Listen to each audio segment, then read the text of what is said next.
Hello, everyone. Welcome back to another live stream. Thank you so much for everyone who's been waiting for me. And thank you to all of our regular members, subscribers, and everyone joining us. Here we are, up and live and running relatively quickly. Again, thank you so much for everyone who was waiting. And I published a video earlier on that I would advise you to view after this live stream, where I discussed a couple of important things when it comes to the actual de-escalation, slight de-escalation from Gaza, the preparation to have an escalation in Lebanon. One thing I did not mention in that video, by the way, I'll mention it here before I go ahead with the topic for tonight, and obviously I'll open up the space up for you afterwards. In that previous video, you can obviously watch it after this live stream. It had a lot of important things. There was a cabinet meeting in Israel to discuss the escalation with Lebanon. Many people were expecting them to either come up with a confirmation or a denial. Look, we're not going to escalate militarily, or a clear statement from the cabinet in Israel saying, no, we will. We will or we won't, something. They came out without a decision. This is following the record number of missiles and attacks carried out by Hezbollah in one single day that I also spoke about, obviously, in the other video. Now, Israel already stated we're going to have a hot summer with Lebanon, because they did not have an answer to the attacks that are coming from Lebanon. Yoav Gallant previously said we're treating it as a separate front, so even if we have a de-escalation from Gaza, we will treat Lebanon differently. We spoke about previously about the fact that Israel is treating Lebanon in this manner, or attacking Lebanon in a limited capability, simply because they're engaged in Gaza. If they weren't engaged in Gaza and Hezbollah did what they did, they would have gone all out. Also, apparently there are reports that there's pressure from the United States. The first type of pressure we've seen is the United States warning Israel. That's from the reports. Obviously, the statements could have been far harsher. But they told them, if you escalate, you cannot guarantee that you'd be able to contain this escalation after you escalate with Lebanon. Before that, 6 months ago, they withdrew their aircraft carrier that was supposedly coming to intimidate Hezbollah and Iran.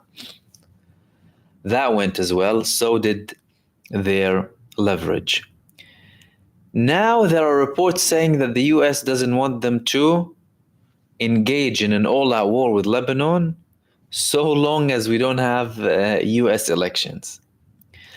This was criticized previously by senior figures in Israel, and even Netanyahu had a statement that we will do what's in the interest of Israel. And Benjamin Netanyahu previously said, we will deal with this war on our own. We will carry out this war on our own, even if the whole world is against us. This is what Benjamin Netanyahu said many times, including top figures in Israel as well. However, it's looking like it is de-escalating in Gaza. Now, mind you, when I say de-escalating, you still have massacres, you still have people being killed, but we're not seeing the same intensity. And you can obviously check out my other video with regards to the further details. We're having some signs, some prisoners being released, and things that remind us of the days before the temporary ceasefire happened. Now, it doesn't look like there's a big problem with the ceasefire. It looks like the US administration is taking the Hamas amendments in an open manner. Even Jake Sullivan himself, he made a statement today in which he said, most of Hamas's amendments are minor and some of it are excerpted from previous agreements. Clearly, they don't have a very big problem when it comes to the Hamas. Updates, however, only the days will reveal exactly where things are going. Which leads me to what I want to talk to you about tonight, and after that, I will open up the space for you. Now, we spoke about the fact that this Israeli genocide in Gaza is with the weakest front. When you'd compare Hezbollah with Lebanon, for example, in terms of military force, it's on a different level. And Hamas made all of their limited power, which is quite significant, under a siege. They made whatever they can.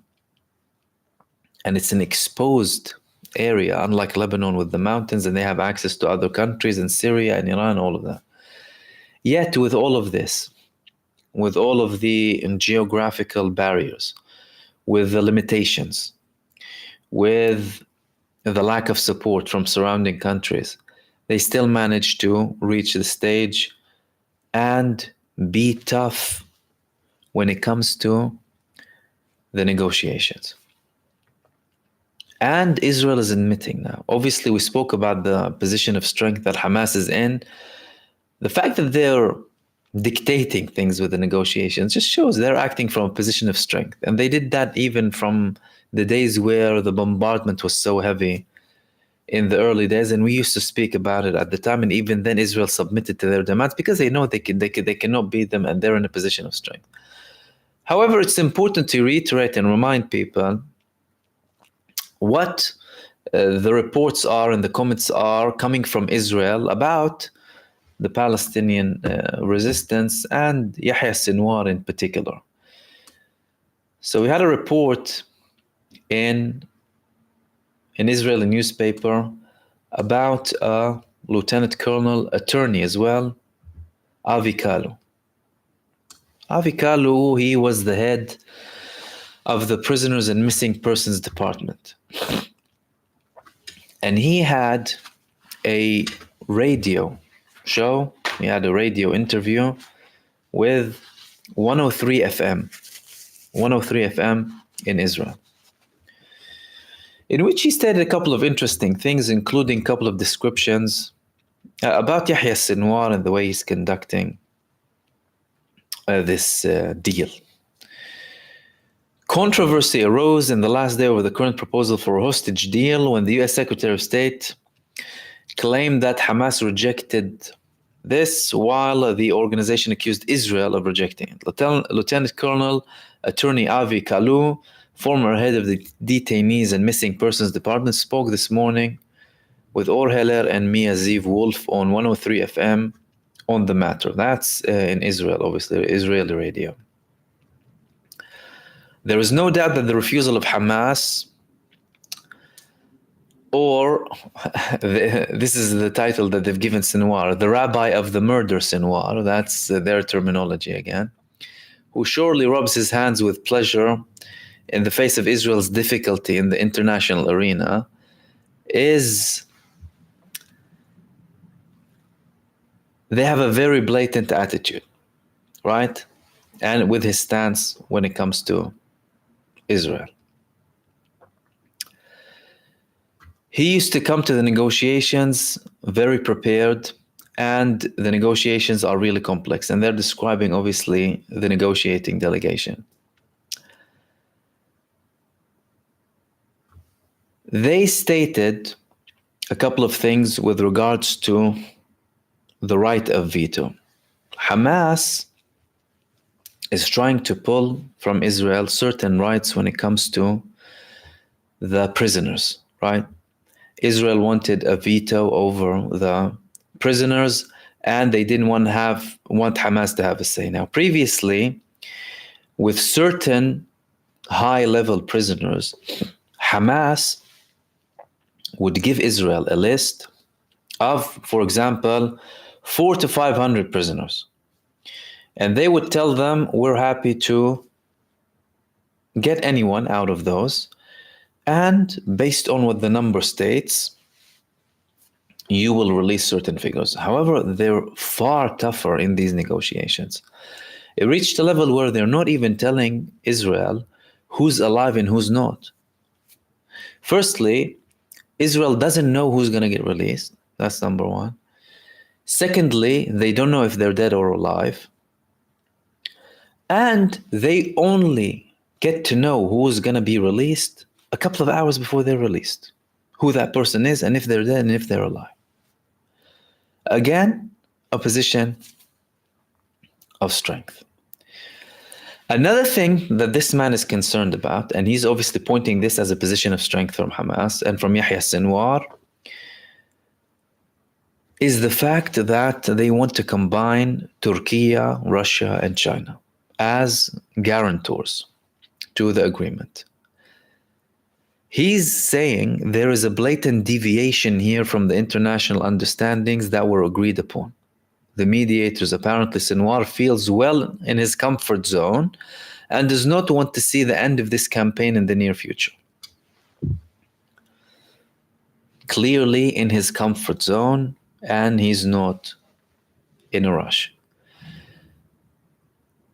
When asked to what extent the United States can influence, he replied, "It is very difficult to challenge. It's a very difficult challenge for Western countries, certainly for a power like the USA. Even with all the power that the Americans have, in the end, it is difficult to conduct a dialogue with a terrorist organization," as he's labeling them. They did it against the Taliban, the militias in Iraq. This is not new to them. The Americans need to get back to the negotiating table. Beyond that, the Americans need to look beyond the combined field of Hamas, Qatar, the US, and Egypt, but also add to the field additional players on the international front. Maybe the Security Council's decision is a kind of light, but there is still a lot of work to be done. The picture is certainly not encouraging. That's according to him, especially when it comes to how the negotiations are going. But he ended it, Sinwar, he won't change his positions. Even with 10 abductees, he will not change his position. And that's how they ended it. What do we understand here? Well, we've previously been speaking about the strength of position and the fact that Hamas are able to dictate their conditions. It took Israel half a year after their initial breaking of the temporary ceasefire to reach the stage and be very close to another ceasefire. In the meantime, obviously, they tried to demolish Hamas, and they were clear about it, and they had the support for it. There were reports in the beginning that they were given by their closest allies 40 days to achieve the mission. They did not. Mm-hmm. Then, obviously, we started to have the temporary ceasefire, and there was more criticism. There was more criticism about what's happening when it comes to the war. People started speaking about the lives lost in Gaza, the suffering of the people, etc. But now you reached a point where Hamas is adding more conditions, especially seeing as they are not receiving the assurances that they want, primarily from the United States. Because before they asked to add Russia, China, and Turkey, by the way, as guarantors to the agreement, they asked the United States to provide concrete measures to prove their ability to pressurize Israel. Now, everyone's seeing that Blinken and the US administration is part of the problem. And clearly, they just want to reach a quick solution before the elections. That's why they also told Israel, if you want to have an escalation with Lebanon, firstly, they're warning against an escalation from Lebanon because that's also linked with Iran. And they have very many weak points, and Iran could target them, obviously. But they also told Israel, from recent reports that we've heard, don't do it before the US elections, don't do it before November. However, Israel's proven now, Benjamin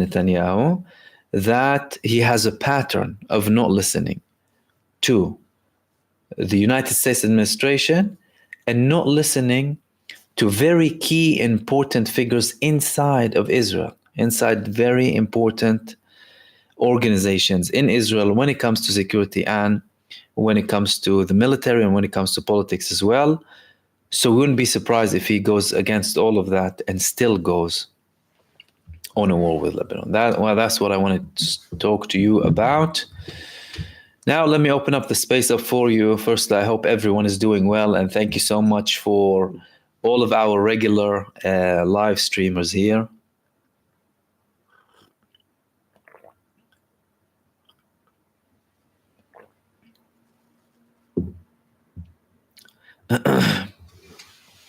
Catherine, hi Mahmoud, what were the alterations that Hamas wanted to the peace deal, if there were some? Blinken was saying that Israel had accepted. It's just Hamas haven't. Just lying again. Yeah, of course, they made, and I'll share these with you. Firstly, it's obviously a ceasefire agreement, obviously not a peace treaty. I think we're pretty far from a peace treaty. However, who knows what might happen. In my perspective, I don't think it's going to happen with Israel. With regards to Hamas, they asked for the following. These are the amendments that they asked for, one by one. On day one of the first phase, temporary ceasefire comes into effect and Israeli forces withdraw from populated areas. Now, again, mind you, these are details. These are not the thick lines. The thick lines have been met. But Hamas want further assurances. That's why they ask for the details, because they don't trust the people who they're speaking with. On day three, Israeli forces begin to completely withdraw from the Rafah crossing, the Philadelphia corridor, and the so-called Netzarim corridor, which dissects the Gaza Strip from the east to the west in the middle area. By day 7, Israel's withdrawal from the specified areas shall be completed. By the end of the first phase, on day 42, Israeli forces shall completely withdraw from Gaza Strip, leaving no soldiers within the Palestinian territory. Regarding prisoner exchange, Hamas said it will release 33 Israeli captives dead or alive in the first phase. The captives would be released in stages, with 3 people released 3 days apart. If Israel doesn't commit to a complete withdrawal from Gaza by day 7, Hamas will halt the captives' release. Hamas rejects any Israeli conditions or vetoes on which Palestinian prisoners would be released in exchange for the Israeli captives. And finally, and the most important bits is the last one, the first phase shall end with a declaration of restoring a sustainable calm, which means a complete cessation of all military operations. And Hamas also asked that Russia, China, and Turkey be added as guarantors. This is the last one. It's the most important one. Clearly, the US is open for it, by the way. And this will have a very important impact. Now, Biden tried to counter it by saying, Hamas shouldn't be able to dictate. What's as if he's entitled to dictate. But he said that. But clearly Hamas are dictating. What's going on? They're dictating things with the ceasefire. And they're dictating things with the mediators as well. Qatar and Egypt do not support Hamas in the manner that the US does, do they? Are Qatar and Egypt supporting Hamas with indefinite amounts of weapons over and under the ground? No. The US is supporting Israel indefinitely with everything and is part of the mediation. So if that's the parameter, then Iran needs to negotiate. Right? No, not Qatar or Egypt. But to counter it, obviously, Hamas proposing these countries, and I think it would be suitable.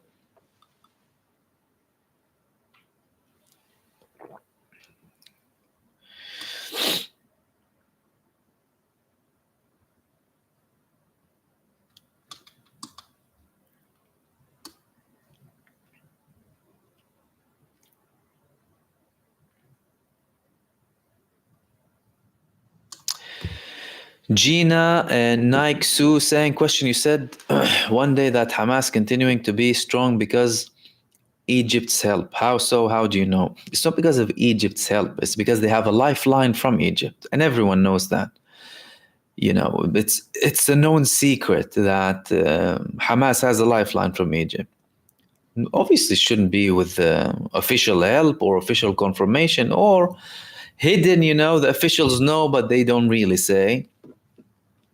But that's a lifeline from Egypt. There's a difference between having the government officially supporting you and blatantly, and things happening without confirmation for multiple reasons, either for the government not to be in trouble, or they're interested but they don't want it to show.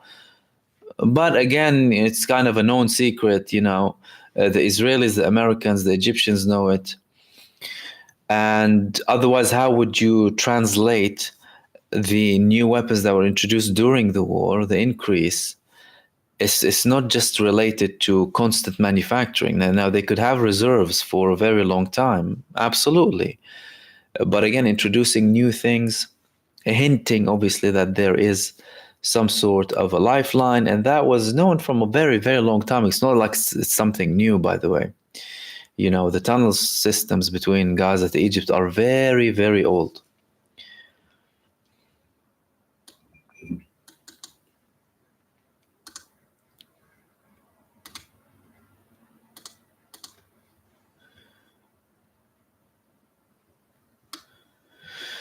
Okay. That was from Gina.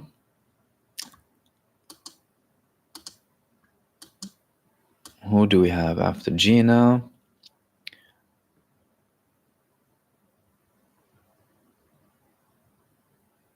Fight back. Mahmoud, can you discuss this meeting of top boss of IOF with 5 Middle East army bosses in Bahrain? Yeah, I saw that report on Axios. Apparently, Herzi Halevi, the chief of staff in the IDF, meeting with 5 heads of the army or top officials of Arab states. Well, it says a lot, doesn't it? It says who these people are allied with. You're meeting with the head of the army that's conducting a genocide, proven by international law. It shows where you are standing. I mean, it would have been bad enough if it wasn't during genocide, but during a genocide, the man who's sending orders for these people, how can you do that? And how can you explain it, or what type of excuse can you give to yourself? But then again, is it surprising? No, of course it's not surprising. It's not surprising one bit. You know, they're allied with them, they're tied with them, they receive their support from them. And you're talking about countries that helped save Israel when Iran attacked them.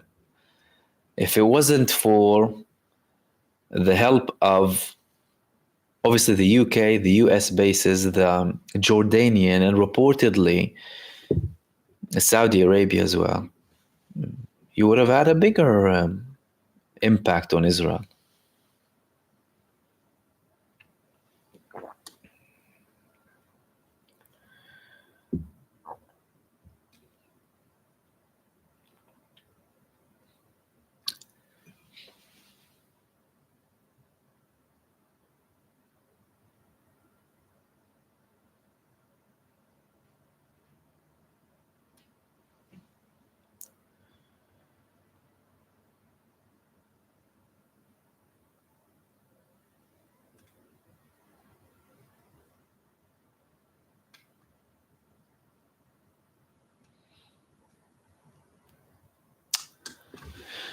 Talal, Netta has not declared war with Lebanon as States Minister would be obliged to.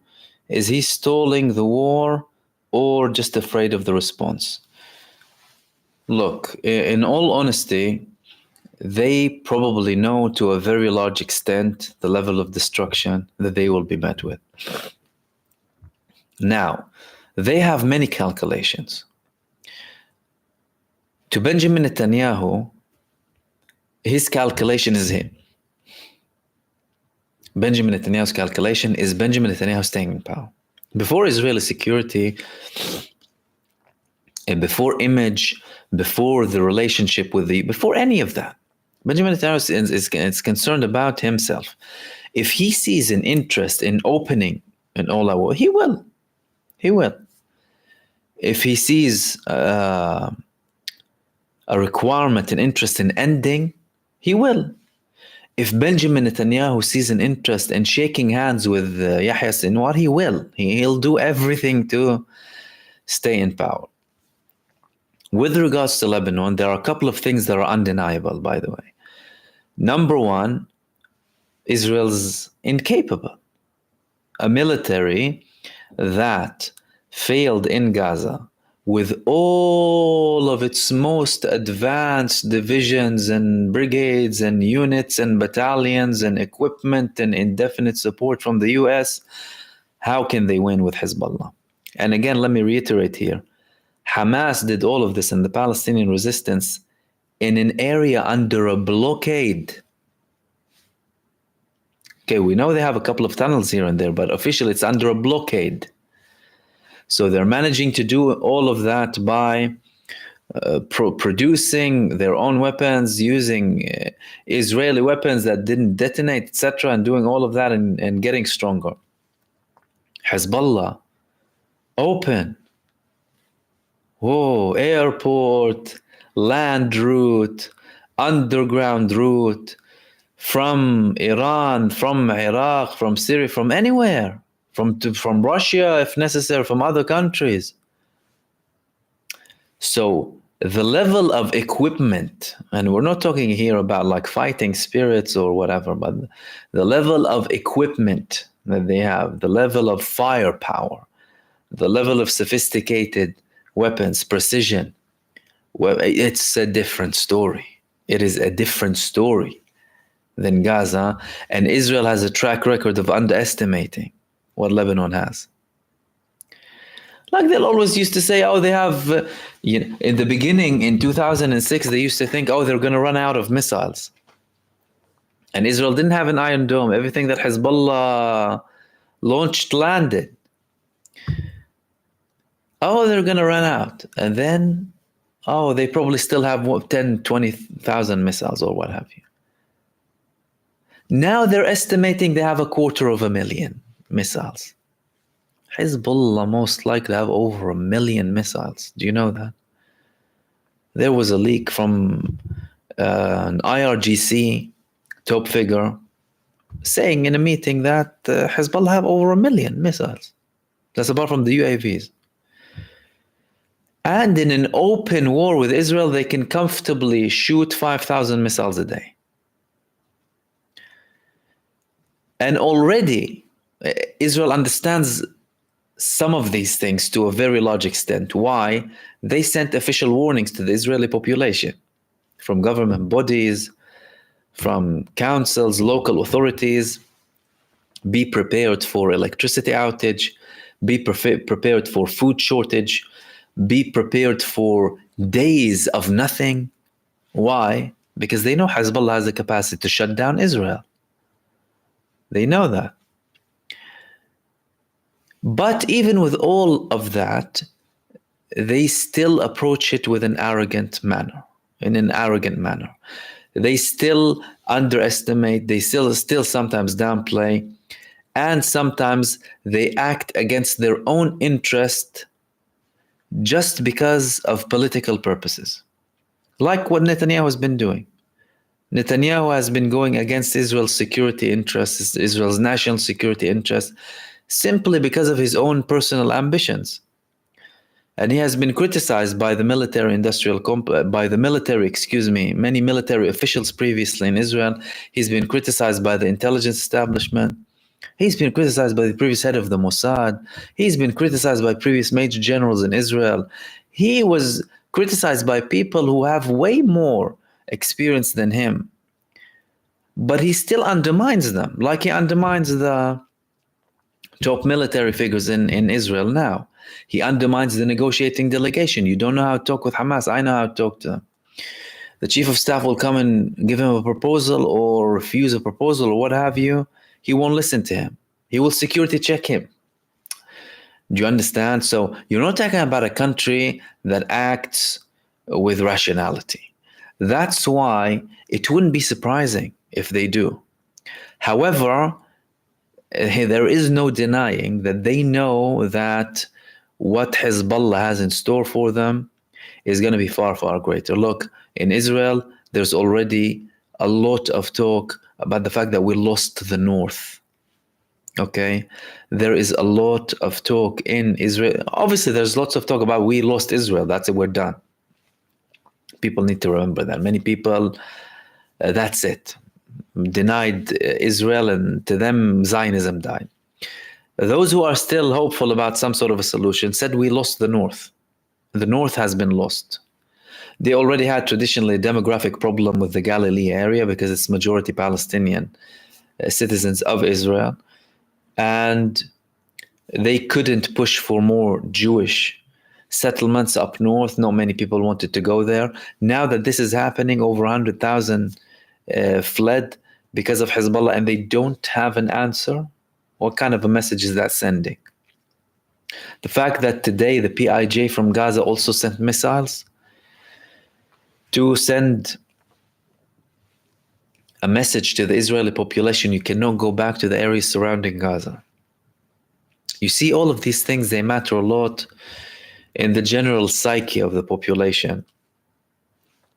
But the people controlling the country are, Benjamin Netanyahu. What else can be said about him that hasn't been said so far?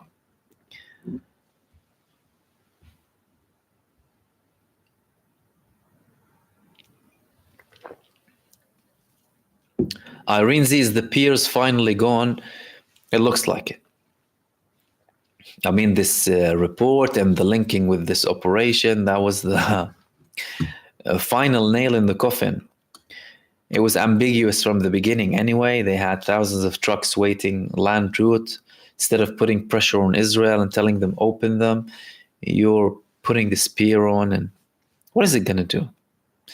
Clearly an operation where many people are killed in a massacre in Al-Nusayrat.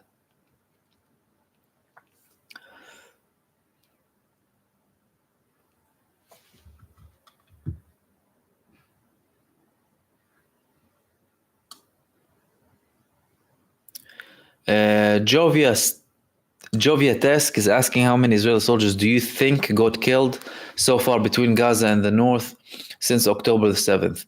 In my estimations, at least 20,000 Israeli soldiers were killed. And I base those estimations based on the statistics that I see. What are the statistics that I see? Well, we had many reports in Israel previously. In one given moment, you've had tens of thousands of Israeli people who are wounded in hospitals. And that was from months back. Tens of thousands. Okay. Another report, we have 30,000 disabled soldiers. Another report, we have hundreds of thousands of people suffering from PTSD. And I'm usually conservative when I want to give an opinion. Let's say 30,000 disabled. If 30,000 are disabled, it's safe to say that you have a similar number, again, minimum and a very conservative estimation, 60,000. 60,000, what's the average death to wounded ratio of an urban warfare? 1 to 3. So that means 20,000.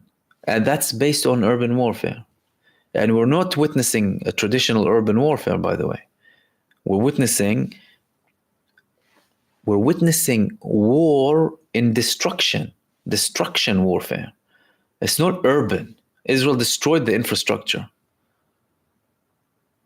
which gives the Palestinians an upper hand. By the way, that's another thing that didn't make sense with the Israeli military campaign, by the way. You don't make it easier for yourself to fight when you know they have tunnels. If you destroy the buildings, you make your life more difficult. But again, these people, their undeclared objective was to eliminate the people. They lack the protection of traditional armies when it comes to urban warfare, by the way. how many troops, so within tanks, how much support they have, firepower, fire support, and many people left the battle because they didn't have fire support, by the way, in many cases. So you can argue that the number is higher, but again, I'm just trying to be conservative with the estimates based on the numbers that we have, just so that we won't kind of just throw numbers in the air. But 20,000 in my estimate is a very realistic number, if not even more. In terms of wounded, look, again, it's going to be almost 100,000, because if you declare tens of thousands wounded, 30,000 disabled, it's going to be a really, really large number. At the higher end of 80,000 at least when it comes to wounded, because if 30,000 are disabled, and that's confirmed by Israel, that was confirmed at least a few months ago. And then again, they sometimes take reports off, by the way, and remove certain articles if they're deemed to hurt the security and stuff like that. Like they stopped releasing statistics about the people fleeing Israel from back in November. And with all of that, they're still going and giving an exemption to the Orthodox Jews now. Not that it would have worked if they applied pressure, but now the Israeli army, the people are feeling betrayed. They're telling the government, you're giving them an exemption and you're asking to redeploy me again?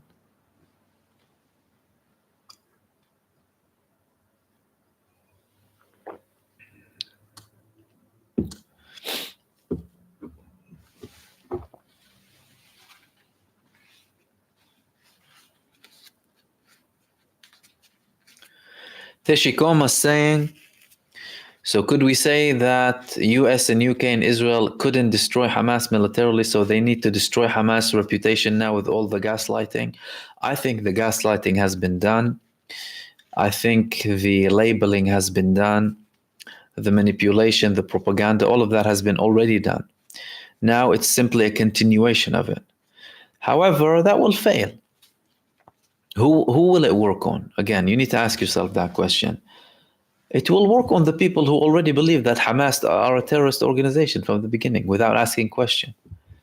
The same people who said, oh, but aren't they the terrorists? Aren't they the bad guys? Oh, they'll work on them. So if gaslighting is going to work, if manipulation is going to work, it's going to be working on the people who are susceptible to be manipulated.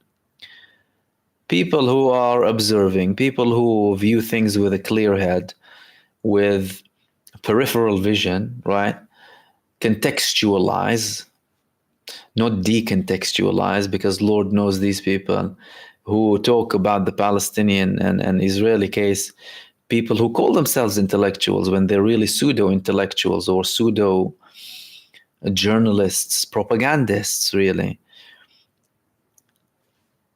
Some people, there's no hope with them, but anyone observing, you can clearly see it.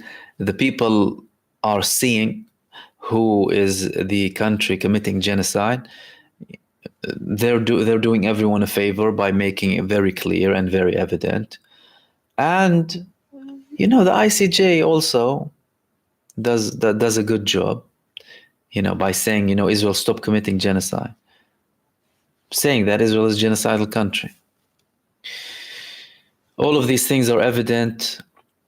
Israel is in a lose-lose situation. They're just trying to prolong their life. They're just trying to buy time. With the way things are going and with the way things have been going for many months now, Israel isn't doing itself any favors, and it doesn't look like it will be doing itself any favors. Not from the government and not from the opposition, because none of them are seeing the Palestinian people as people who are worthy of equal human rights or a state or anything. I mean, the people in power and government, they deny their existence already. Likewise with people in the opposition. But any attempts to gaslight now, any attempts to throw propaganda, it will only work on the people who are susceptible to be manipulated, it will not work. And it will never work, as it hasn't worked on anyone who observes things as they are, who views things with an open mind and just tries to obtain the truth, because again, everything is available now. All it takes is for you to monitor what's been happening in the past 8 months. And these things are backed by not only videos and images and people on the ground, but by statements from officials as well, and a track record, a history. Manuel, thank you very much for that.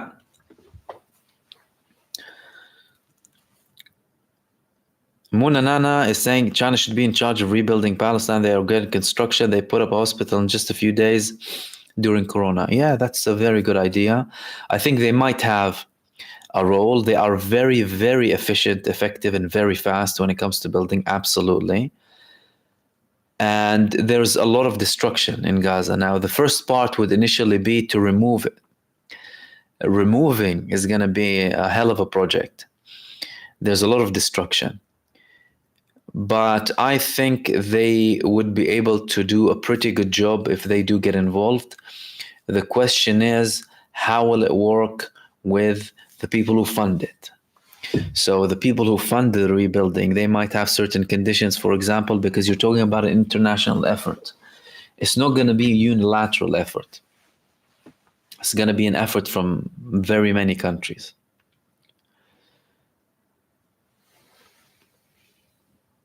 Eileen Strange saying, do you think the US is telling Israel not to escalate Lebanon because they know something we don't know? Well, the US, that's the thing. They clearly have a bit more, right, common sense when it comes to viewing and saying how things are from a political perspective and from a military perspective. They're not better than Israel because they enabled them. So that, as a matter of fact, could make them worse. And I'm talking about the administration here. But when it comes to Lebanon, they know Hezbollah's force. They know how powerful they are. And again, what the US is trying to do here is they're trying to save Israel from itself, which really highlights what is Israel: a neo-colonial entity, a Western power entity planted in the Middle East. It's not something original, it's not something authentic. And even if they want to ruin themselves, the US is coming to help them. If the US leaves them alone, if the US government leaves Israel alone, Israel would be destroyed. Like if they left them alone after the 7th of October, Israel would have been done by end of 2023, by the way.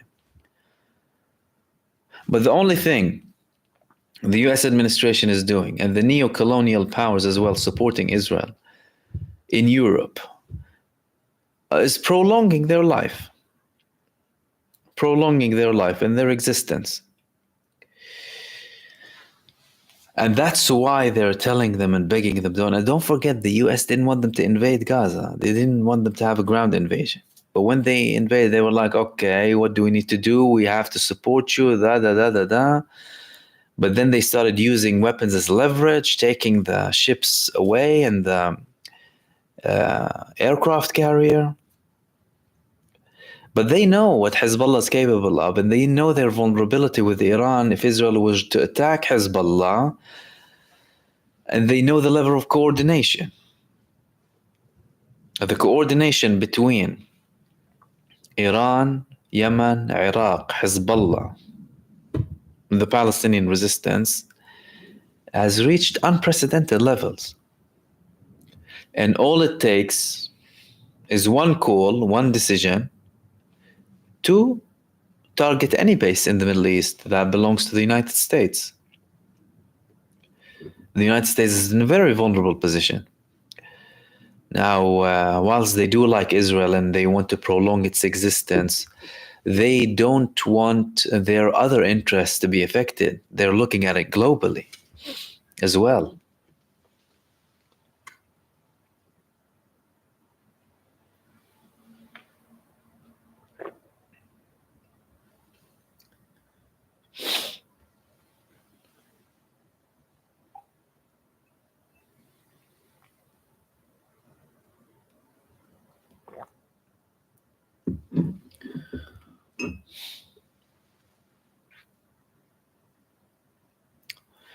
Uncanny Mountain saying the number of occupation forces out of commission could be as high as 170,000, including those who deserted earlier on.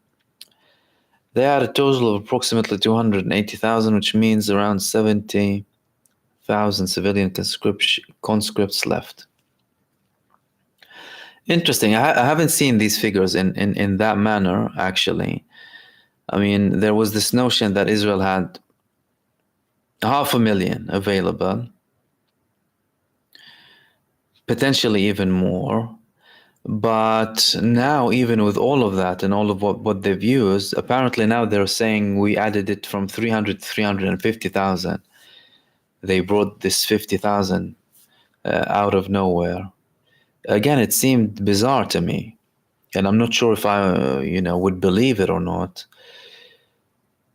But regardless of that, they are struggling. They struggled at the peak of the war. They had approximately 80,000 troops in Gaza.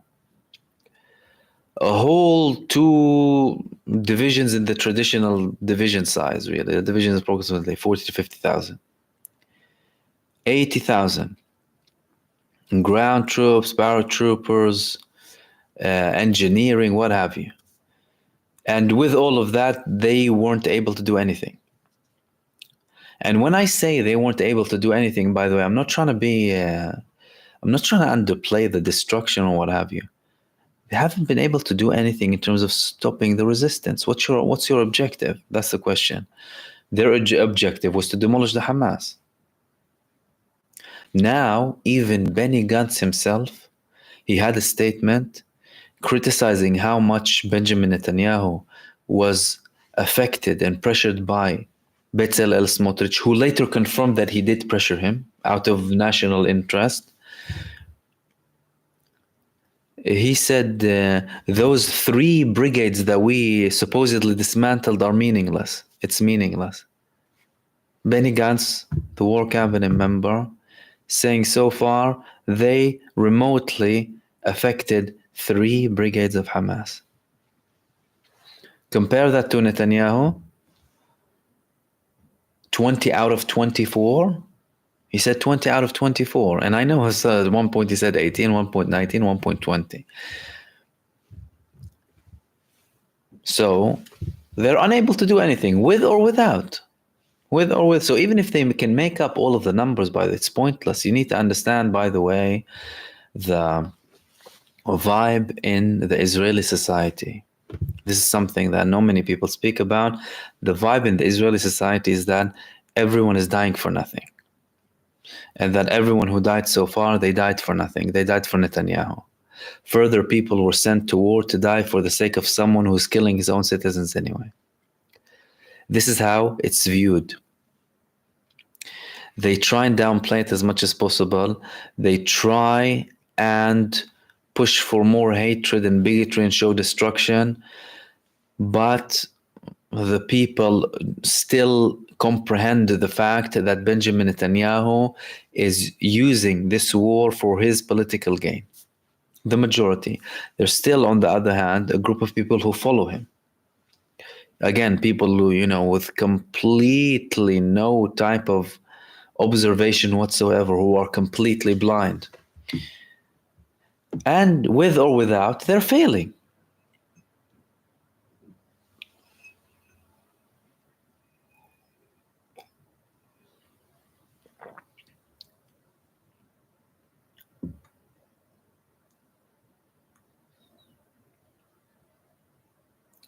CS saying IOF using medieval methods with slingshots and bow and arrow. Are they out of weapons? They're getting out of weapons probably. But that was to burn completely. Imagine.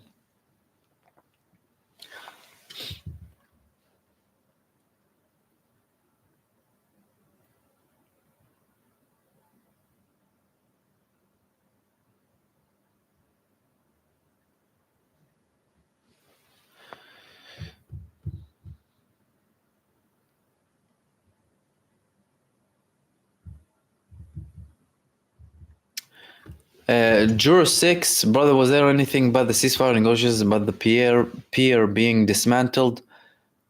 No, but not to my knowledge. I haven't read that. But it looks like it's going to go away anyway. Because if anyone had any suspicion that it might be used for something malicious, then now they have the evidence.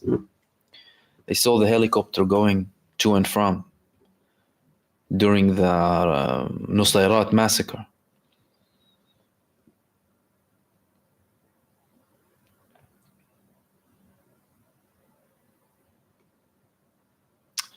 Talal is saying there is momentum now on Hamas side and Hezb. Would a ceasefire jeopardize this, as Israel would have time to rebuild their defense again?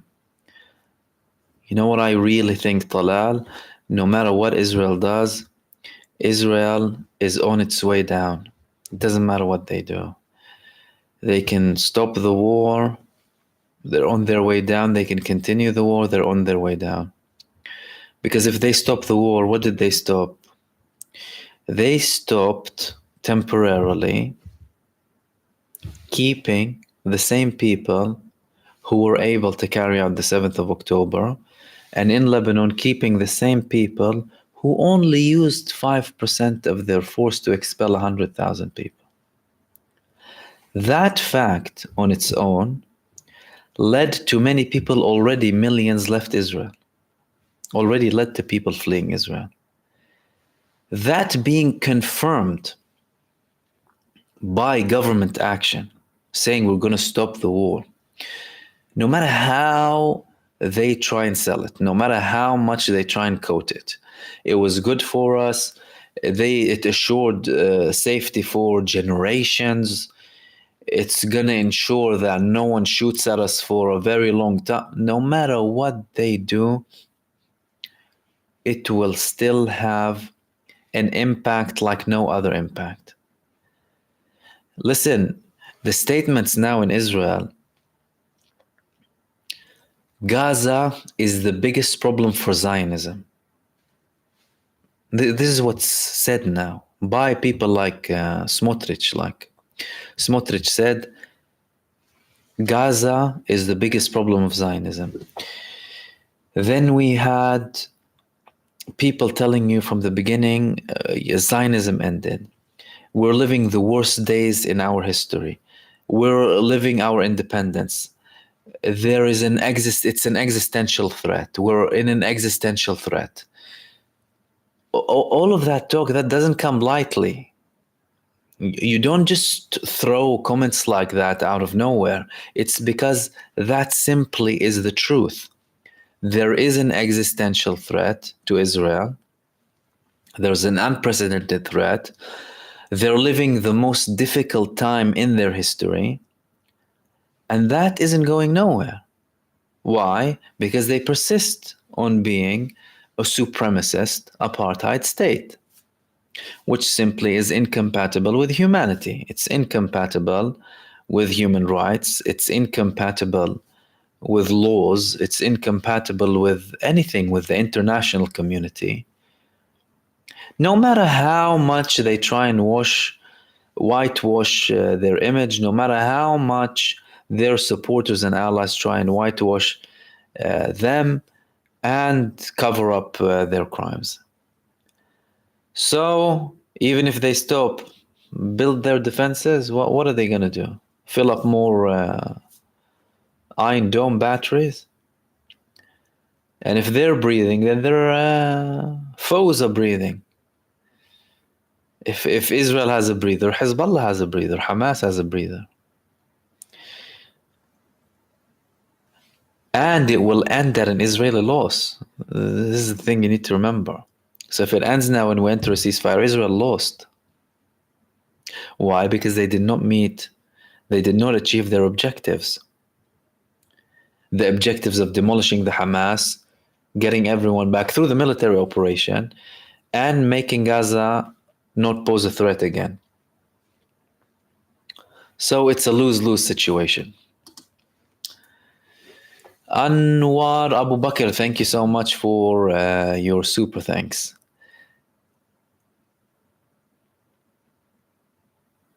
You said salam alaikum, brother. Wa alaikum salam wa rahmatullah. I love your work. Thank you. Been watching the show for a while now. Thank you for your dedication. Do you plan on doing any guest appearances on any other channels in the near future? It really seems like you have the most informed reports. Well, thank you very much for that, firstly. I really appreciate your kindness. I was invited. I mean, last show I was with Syriana Analysis. Before that, I was invited by Jackson Hinkle. We had a live on X and Rumble. I'm in talks with a couple of people to speak with. So there's obviously always something going on. My priority, however, is obviously to deliver you the important stuff every single day. And if anything can be added, either someone invites me or I invite someone over. Like I have the modcast, if you see on my playlist, it's a podcast that I do. We will obviously do it. And like I said, there's always someone contacting me, and I'm probably contacting someone trying to do something. And obviously, if it works, then you will see it. I will let you know in the community tab, most likely, or mention it in one of my videos. And again, thank you so much for that. And that was from Anwar Abu Bakr.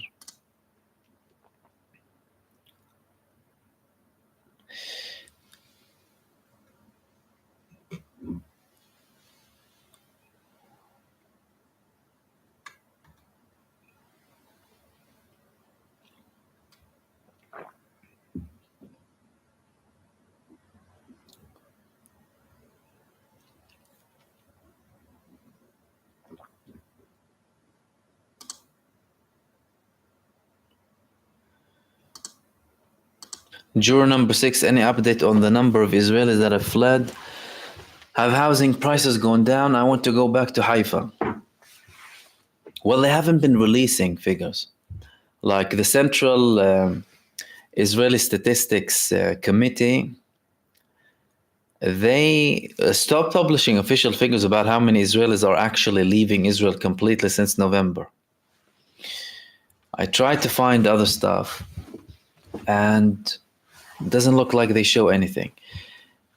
I mean, conservative estimates is about 3 million, including 1.2 of which, just over 1.2, because the 1.2 doesn't include descendants, by the way. That's the number of Israelis who live outside of Israel but are considered in the Israeli population who live inside of Israel, by the way. So at least 2 million left due to the war, because it was 1 million in November, just because of the war, 1 million. Add to that the 1.2 that were already there before and not coming back. That's 2.2 million back then. At least 3 million, if not even more than that. And they wouldn't release the numbers, they don't want to panic the people. But let me tell you something. Anyone who has a second passport and is looking at the situation, Israel is packing his bags and leaving for good. Because it's not looking like it's going to get better anytime soon. And good, because any ideology that runs the country based on supremacy, based on apartheid, occupation, and the killing of innocent people doesn't have a right to exist. Israel as a neo-colonial state, as an apartheid state, must be dismantled and replaced with a democratic state. And then everyone will live in freely. And you would be able to go back to Haifa or whichever part you wanted to.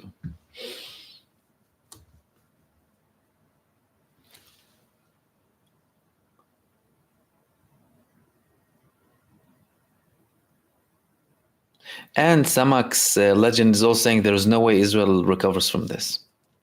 People have fled, the economy has shrunk by 40%, countries have severe diplomatic and economic debt. I'm totally doing it. And the thing is, they're not seeing it. This is what you need to understand as well. It's not as if the people in charge who should be seeing this and not worried, but totally on high alert and like taking urgent steps to correcting. No, they're continuing down the same path. It's as if they are meant to do it or are led to this. Some people who observe this from a security perspective, by the way, they say it's as if Benjamin Netanyahu has been planted there to lead Israel to this disaster, by the way. Some people in Israel believe that. They believe that Benjamin Netanyahu is a planted individual whose only aim is to destroy Israel. Because think about it, every step that he's been doing, harmful for the state. There's nothing good about it.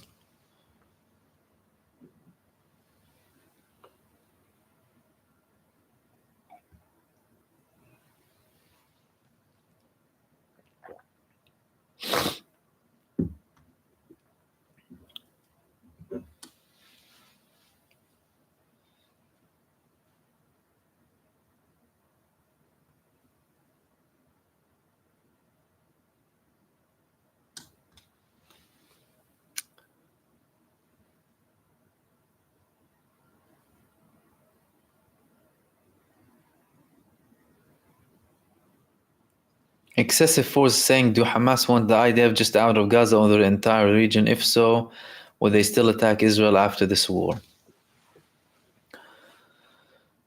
Well, they were the ones who started it on the 7th of October, at least started this round.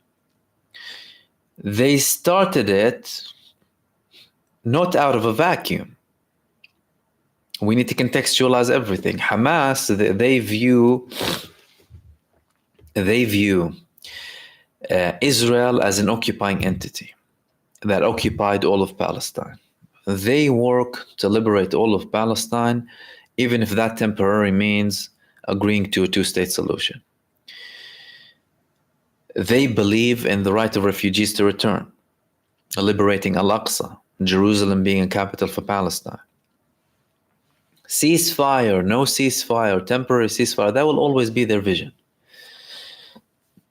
They might have a couple of amendments here and there, but the fact that they initiated this against Israel, knowing how Israel might respond, and we saw how Israel responded, proves time after time that these people are moved, their actions are motivated by their ultimate goals. And what are their ultimate goals? Liberty, justice, return of the refugees, historical rights for the Palestinian people. So they will continue fighting.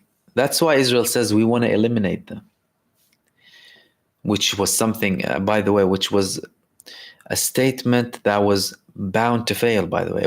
That was the recipe for failure. And I said that from day one. Israel, simply by saying we want to eliminate Hamas, wrote its own destiny, wrote that it's going to fail. Because that's not going to happen. And they did it before. And instead of Israel looking at it from this way, we have a population here, it's not going anywhere. We tried this manage the conflict approach, it didn't work. Now we try to commit a genocide and ethnically cleanse them, and it's not working. Instead of someone in Israel with a sound mind thinking nothing worked, the only thing that works now, let's say I'm Israel. I tried to slaughter them, ethnically cleanse them, murder them, terrorize them, all of that didn't work. How about I give them equal rights? Listen, Palestinians, Palestinian people of Gaza, Palestinian people, let me give you equal rights. Would you be happy with that? Ask them. Try. Maybe you could solve it once and for good. Shape of the country, name of the country, this and that. Does it matter if you have equality and justice? Not that much, in my opinion. So long as the true things, the truly important things, the substantial stuff is there, like people having freedom of movement, people having equality, people having universal human rights equally. Other things are less important. But unfortunately, no one in Israel sees it that way. They continue to see it. Look, some see it, some do, but no people in significant, important positions. That's the problem. There are people in Israel who are for one state, by the way, and equality and stuff. But the thing is, now you have people in power who are calling for a complete control of between the Jordan River to the sea, but with supremacy. It's like you want to control it, give people like equal rights. But no, they want to control them by military as below them. And the squatter in the West Bank, they have an Israeli right, but the Palestinian martial law. What kind of... shows you how these people think. Did you think that that's sustainable? Did you think that that's sustainable? There's a limit to how far you can stretch it.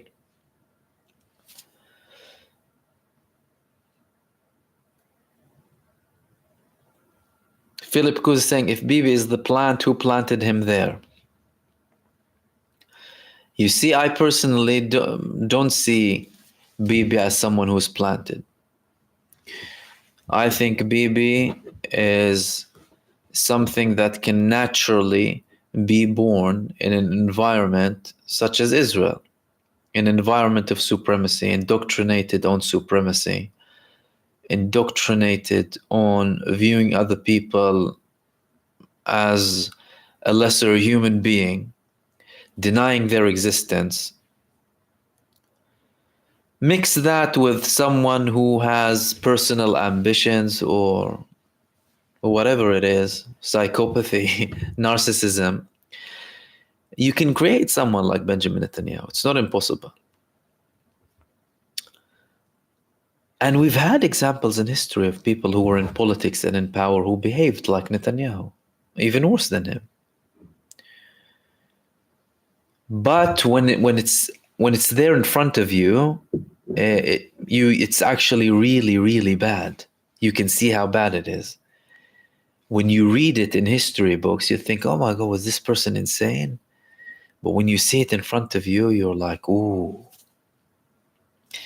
S.A. Max Legend, thank you for your super. You said, Salam Mahmoud, keep up the great work, brother. What are your thoughts about foreign soldiers coming in to help the IOF fight Hezbollah? Who? Is there anyone with a sound mind willing to go and fight for Israel now? The Prime Minister's son is not going to fight for him. Who's going to go and fight for them? I highly doubt mercenaries will go and fight for them. But let's say someone is going to fight for them. What are they going to do, a better job than Israel? Who's been there for 76 years? No. And if they don't do a better job than Israel, what does that mean? That they will fail. Why? Because the most advanced divisions, units, brigades of the army failed with the weakest link in the resistance fronts, which is Gaza. What makes anyone think that a foreigner would go and help them? You're fighting against the sons and daughters of the land.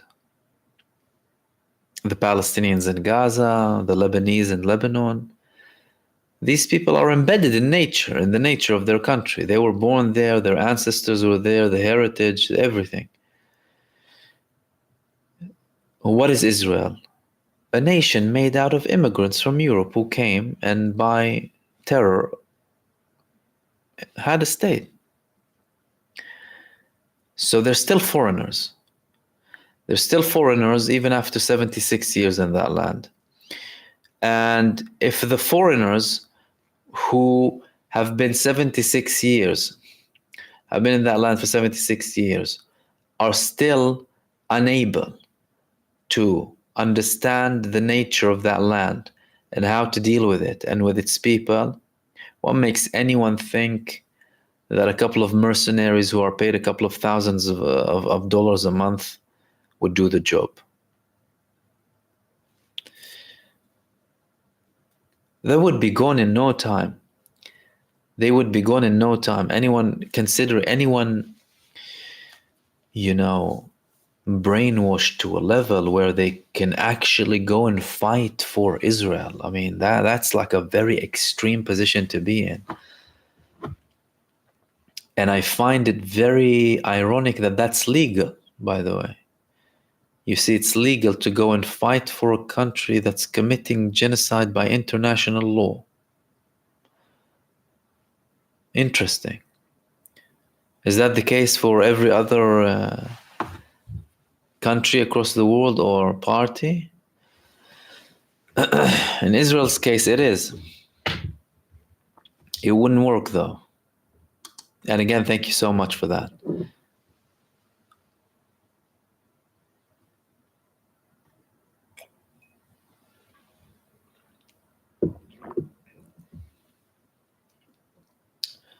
Teshikom, is there any news in Gaza about the resistance? Any updates who the hostages they caught mid-fight? Well, the PIJ's armed wing, they launched missiles at Israel today, sending them a message telling them you're not going to come back unless there is a full ceasefire. Any updates on who the hostage they caught mid-fight? I'm not sure I totally get that. What, the recent one? If you wouldn't mind, elaborate below.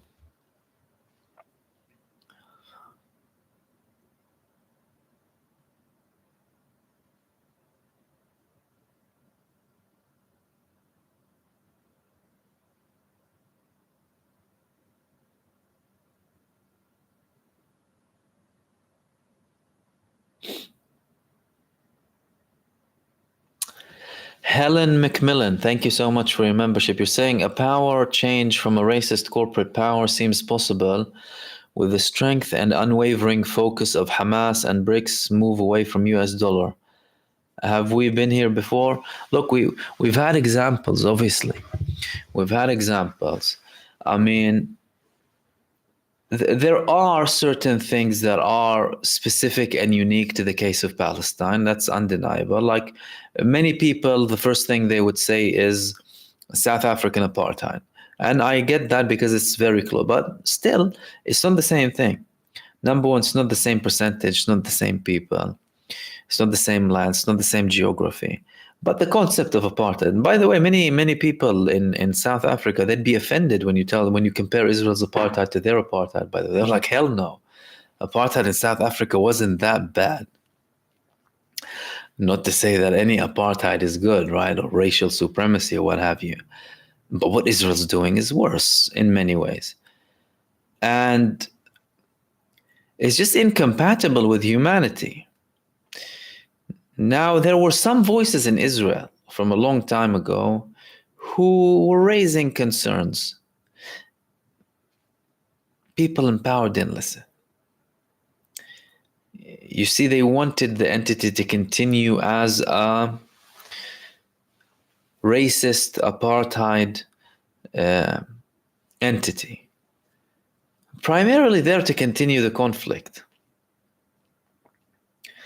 But now they've become a pariah state, they've become untenable, they're condemned internationally, if not by the official leaders of the countries that support them, then by the world's population, and that's what matters eventually, because the justification and legitimization of a nation comes from the population at the end of the day. This artificially generated and pushed legitimacy and whitewashing and propaganda from above, it doesn't work infinitely.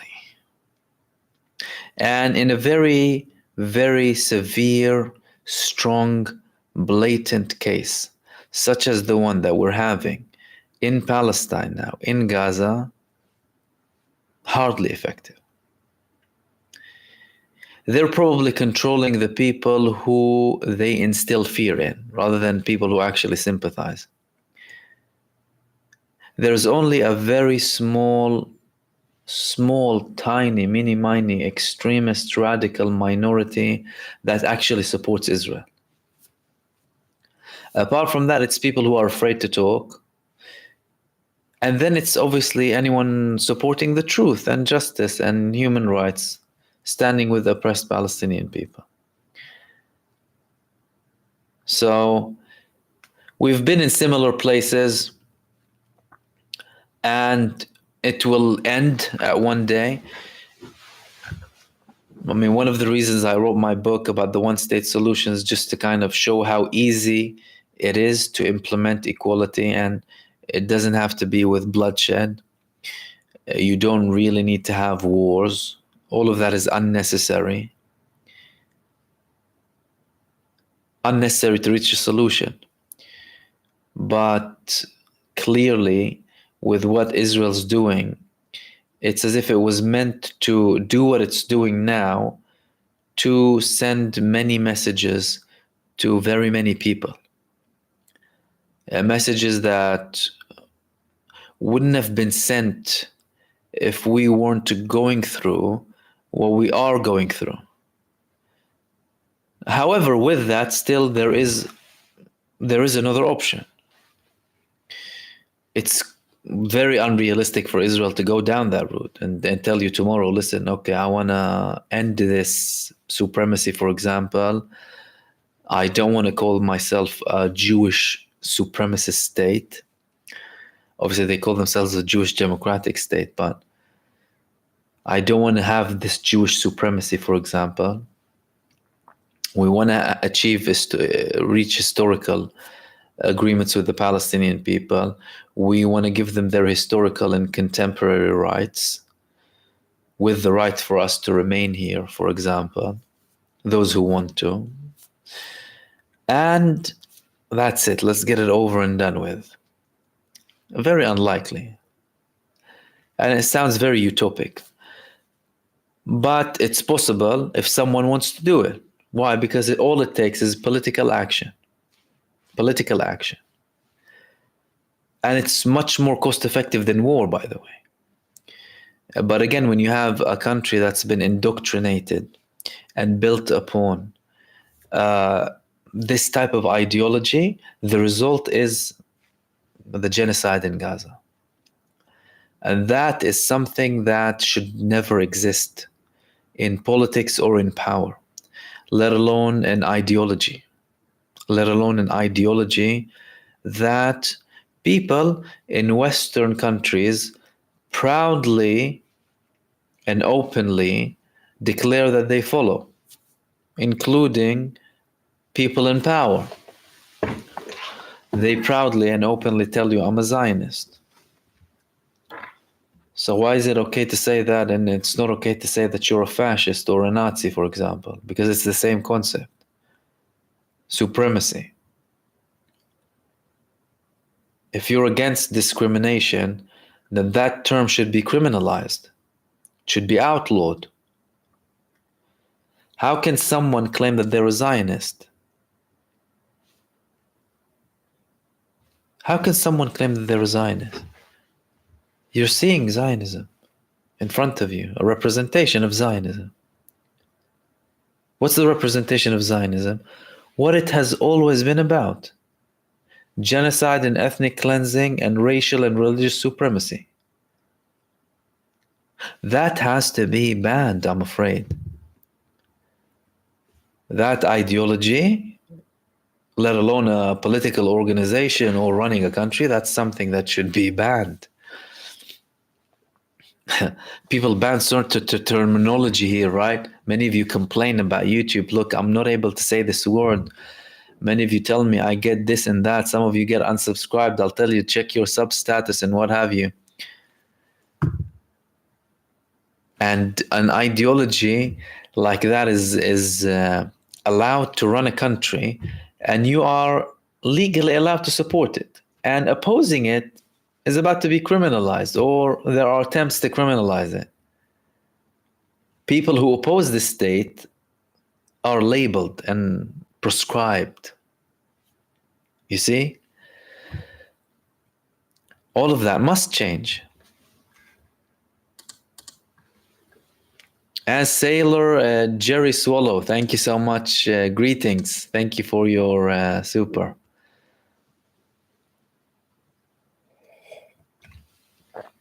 Josie Alvarado saying IOF terrorists were told by their mamas to leave Gaza. You're right. The mothers of Israeli soldiers are telling them, you're very right. Thank you for pointing that out. They told them, leave Gaza. They sent a message as well. They sent a letter, hundreds of people, to the commanders, telling them, we won't agree to our sons being redeployed. They're seeing it. You see, amidst all of this talk about the need for conscription, Benjamin Netanyahu goes and gives the Orthodox Jews exemption again.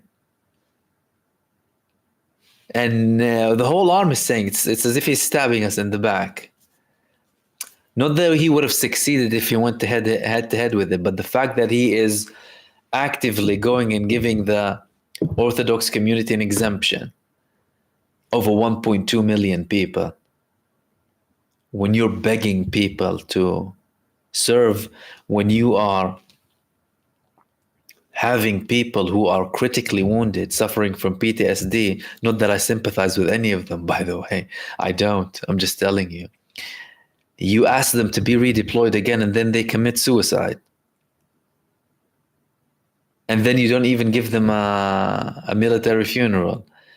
But only in this one case that was reported and I spoke about, they did a U-turn and they decided to give this man particularly a military funeral. Cannon fodder, do it. Cannon fodder. Like FP is asking who wants to be cannon fodder again.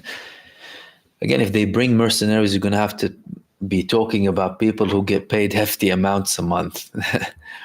No one's going to go and die for Benjamin Netanyahu when his own son is not willing to die for him. Right? I think they need to, if they want mercenaries fighting in Israel, they need to start off with 5 figures. At least 5 figures a month.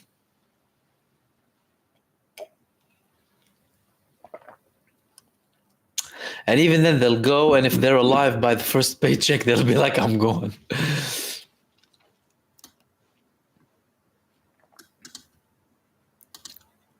Or go and pretend like they're fighting Hezbollah, but secretly join Hezbollah. Right? Oh no, we're mercenaries, but give me my paycheck.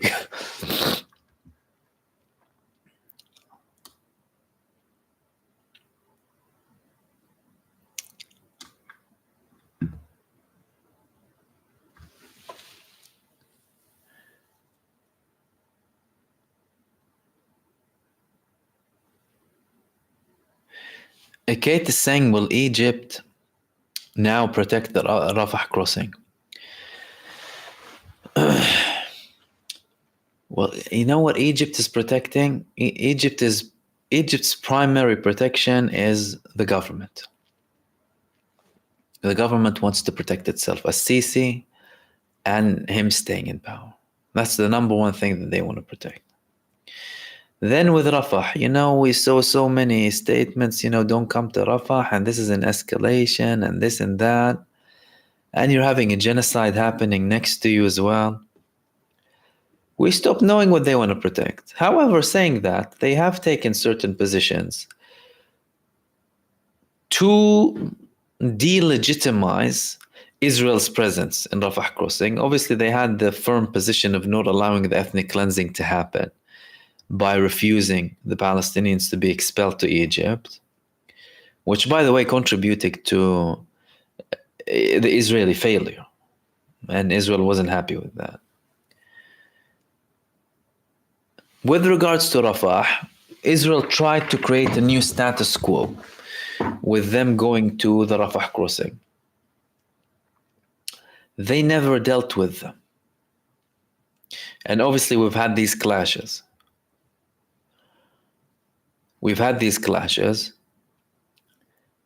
The only thing that they're protecting, this is their side, really. Now, nothing from the Palestinian side is slaughtered, burned, people, nothing happens.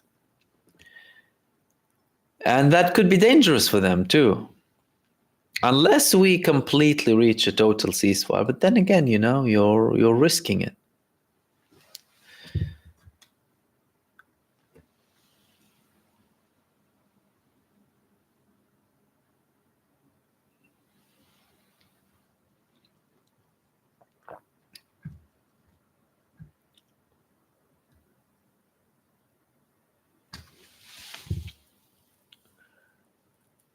Ramplan saying, question, could they be giving drugs to the army before deployment, and after they come back from the front, they commit suicide because they realize what they did?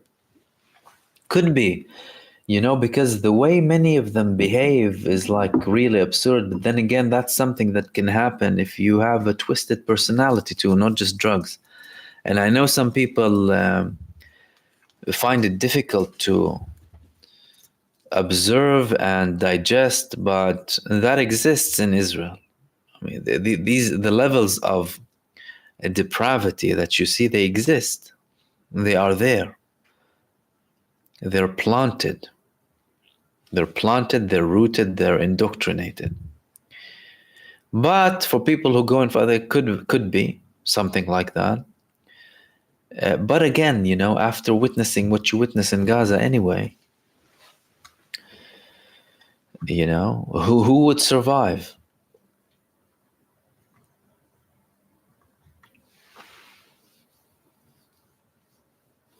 Kate is asking why the ceasefire discussion include Turkey. We know Turkey is all talk, no action.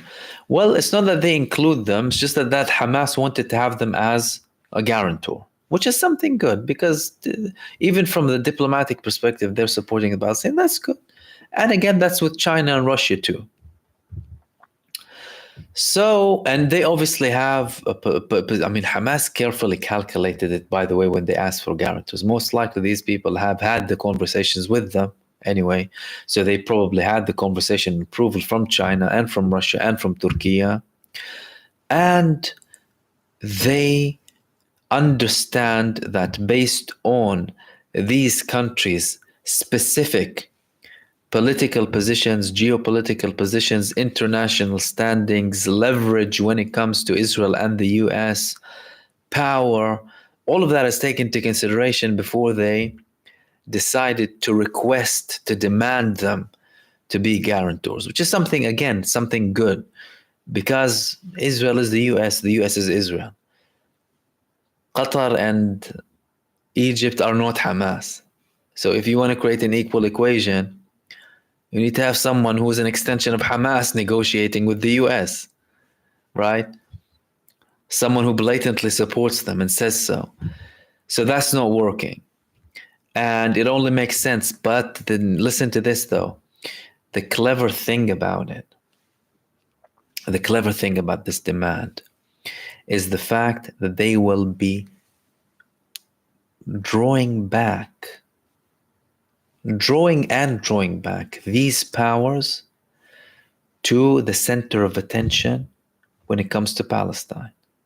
And that's something very important. That's something that Western powers have always tried to prevent. Having further influence in Palestine from these countries. They're grabbing, obviously, the Palestinian Authority.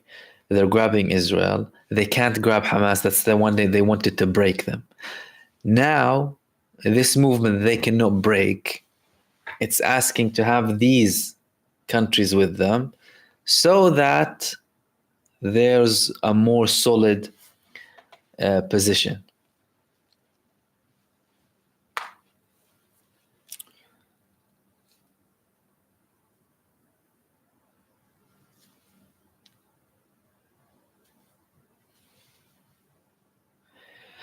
See ya, and we'll finish it there. Saudi moving away from America. Will America fight Saudi? Look, it's not as if they're kind of completely ditching the US. And I think even if they do decide to do certain things with the currency, for example, trade with others, they're entitled to. Any nation is entitled to do that. You need to understand the argument that countries are shifting away from the US, by the way. It's the US that put itself there in the beginning and shoved itself. It's not the country shifting away from them. Saudi Arabia is in Hijaz. These countries are in this area. Where is the US? Where is its geography? In the United States of America, right? North America. The notion that these countries are going, it's not like they're going away from something that they openly and willingly in all cases wanted. By the way, in many cases these relationships were imposed through intimidation. By the way, don't forget that the US had this global reach by bullying, by international bullying. Not everyone wanted this relationship equally. So obviously Saudi Arabia, they're entitled to deal with any currency. They're entitled to go to China. They're entitled to do all of that. And with regards to the US, if they want to have them in, from a Saudi perspective, it would be like, okay, show me how I can benefit. Especially with the end, really, of the unipolar world and the rise of the multipolar world.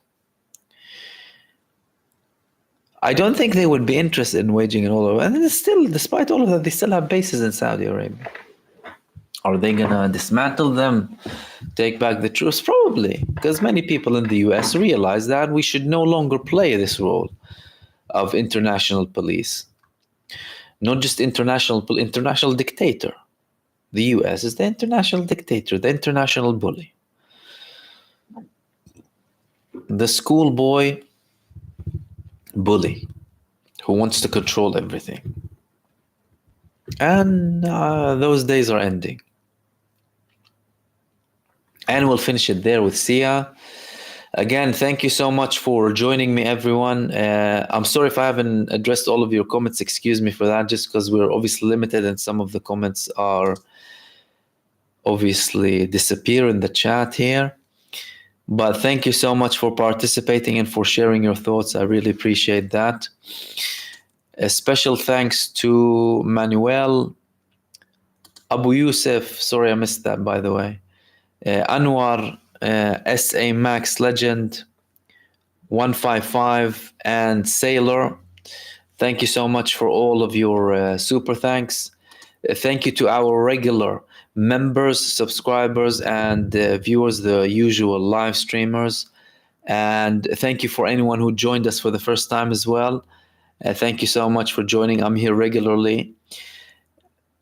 Apart from that, enjoy your evening. If you haven't checked my other video, go ahead and watch it. It has some interesting bits of information. Usually my videos are a little bit short, so up to, from 1 to up to 10 minutes really. And this is obviously the extended version, the live, where I'm with you as well and open the space up for you. Apart from that, I hope you have a lovely evening or rest of the day, depending on where you are. And I will see you soon in the next video. Peace.